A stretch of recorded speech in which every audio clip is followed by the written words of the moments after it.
Voilà, revenons à l'historique de notre église. Je ne sais pas si mon ami est prêt pour la projection, si c'est déjà fait.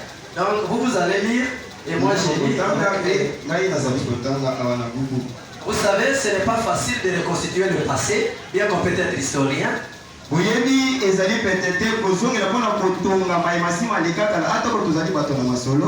Heureusement, le pasteur est là et chaque fois qu'il observera les correctifs, et il va nous ramener sur le droit chemin.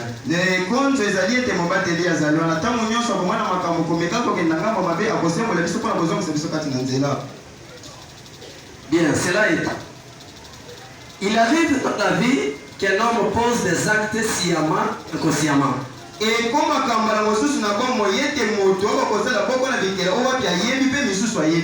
ces actes bons ou mauvais seront gravés sur les rochers de temps et constituent l'histoire de cet homme et le suivra jusqu'à son éternité.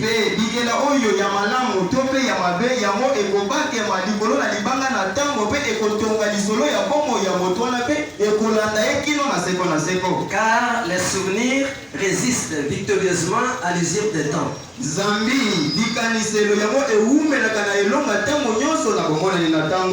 Quelquefois, la relecture de sa propre histoire émerveille, réjouit ou exaspère.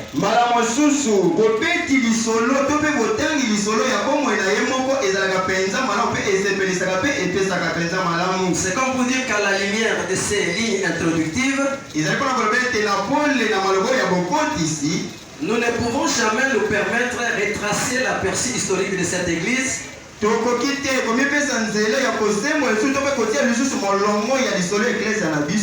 sans pour autant dire un mot sur la personne de Sombele Bwengela Richard.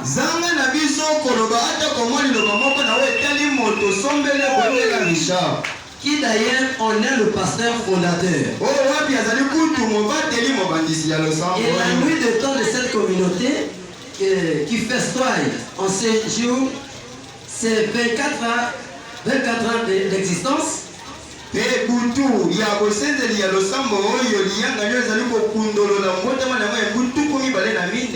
rien d'autre que les retombées positives de son apostolat.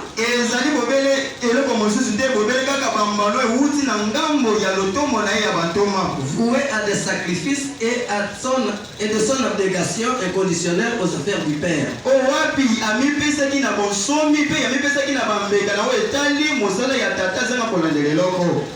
Le révérend pasteur Sombele Bwengela Richard a écrit au message du temps de la fin, prêché par le prophète William Marion Branham en 1988 dans l'assemblée de l'Isala, prophète de Mongala. Mon père Richard Sombele andimi sango ya tango na suke tanga zala mosakoli William Marion Branham en 1988 dans l'assemblée de l'Isala au Wapezome na etuka ya Mongala. Cette assemblée qui est sous la conduite de l'évêque Manje Pape Lunga Justin. Et zali l'assemblée Wapezome na sena alors qu'il était encore jeune au collège Saint-Thomas More, ex-institut Ngombe-Likia. Wana azalaki na eno elenge na ete oyo boye ya collège Saint-Thomas More oyo ezalaki kobengama na kalakala institut de Ngomba Elikia. Tout au début même de ses faibles commencements, des difficultés majeures s'improvisent pour l'empêcher d'exercer démocratiquement sa foi, à savoir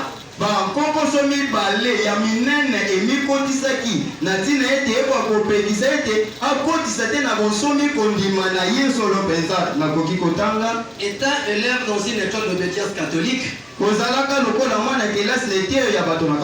les prêtres étaient trop sévères envers les collégiens qui fréquentaient les églises du message qu'ils considéraient comme les églises hérésiques.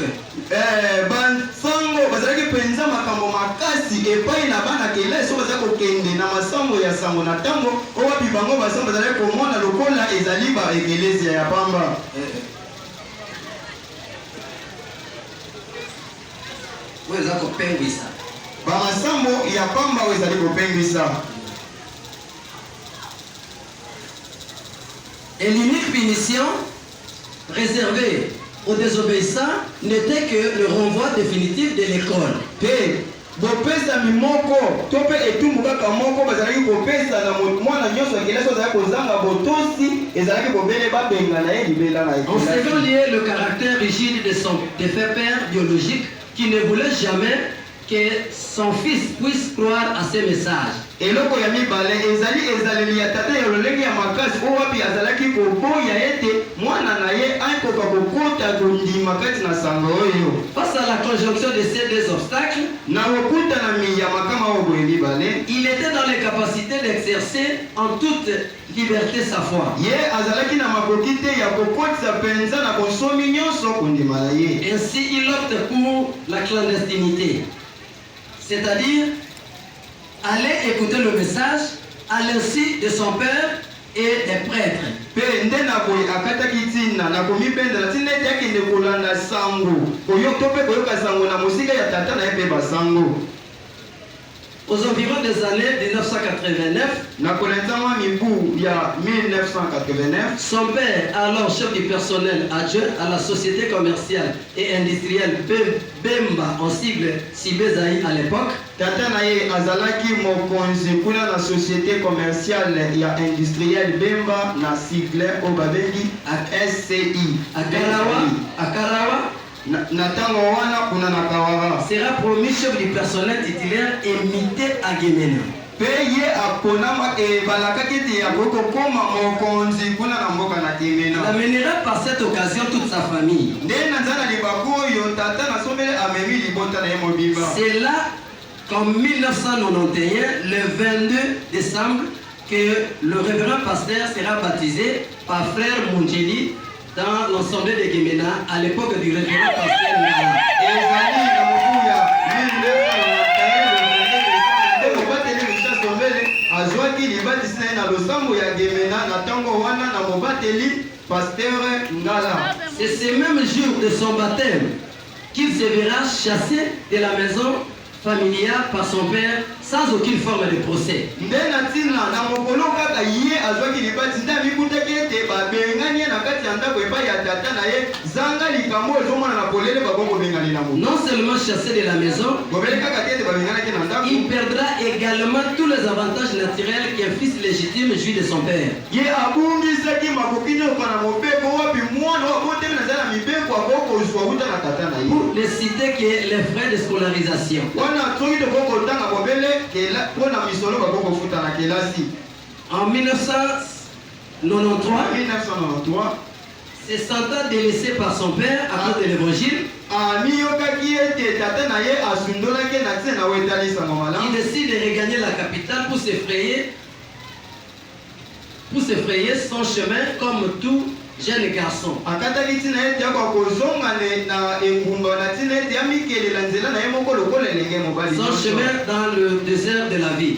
nzela na ye moko kati na biyike. Arrivé à Kinshasa, étant une brebis, ekomaki ye na Kinshasa lokola mpasi. il devrait nécessairement se trouver une église maison esengelaki na ye azwa losambo moko ndako où il soutiendra la cause, et son choix était porté sur l'ensemble chrétien de Ligini. oyo wapi akopesa simbisi na eloko yango mpe koponami na ye ekendaki mbala moko na losambo Entre les bonnes mains de l'un des plus anciens de l'histoire du message en RDC, à l'occurrence le révérend Baruti Kasongo Léonard. kati na moko kati na mapaka minene ya lisolo eokali sango na maboko ya walokumu mobateli Baruti Kasongo Léonard, qui continuera son encadrement ministériel, œuvre déjà amorcée à l'Isala par le pasteur Mandie. oyo wapi azwaki na bomokumbo ya kobatela lotombo na ye mosala wapi esi ebandisamaki kuna na lisala epai ya mobateli manze. Dieu aidant, il trouva un emploi dans l'entreprise CSK et l'administrateur Kassena. asungaki mpe mobateli azwi mosala na entreprise CSK kuna epai na monyangeli mazwi Kasende. Vu la qualité de ses prestations et le sérieux qu'il mettait dans ses attributions, komona mapongi ya malobane pe botoso oyo azalaki kotia kati na oyo etali misala na ye, il avait vite bénéficié de la confiance de son patron, nde na boye mokonzi na ye esika mosala atielaki ye motema, qui n'hésitait pas de lui confier des grands postes de responsabilité. oyo wapi azalaki kotatabana te na ntina ete apesa ye bisika minene ya bokonzi. mokonzi. Voire même des grosses sommes d'argent pour les approvisionnements qui pouvaient être gardés sereinement chez lui lorsqu'il mourait de faim. Pe kopesa ya ta ko misolo minene o etele te bako kosomba biloko ya kobomba o kobomba mana konzo nyonso ete bomba bepa na ina temo nyonso ete ya komiyoka na nzala. Notons ici que le 15 août 1999 et le 22 août de la même année, ete na mobuya le 15 août 1999 pe moi 22 août 1909 ya mobuka kamoko wana. Des événements ont marqué son histoire dans cette église. À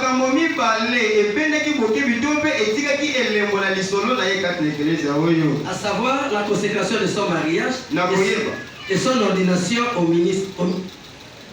Il n'était pas sorti de l'église par une division ou par un esprit de rébellion.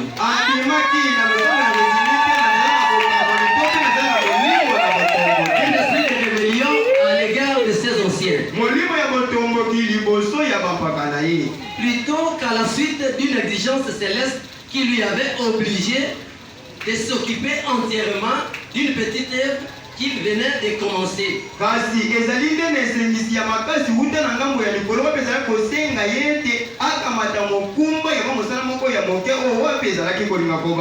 Et chaque fois, il recourait à ses anciens pour des conseils et des orientations. D'ailleurs, il avait sollicité aux anciens de Rigini de s'occuper de cette œuvre. Ils l'ont conseillé de prendre lui-même la charge de son église.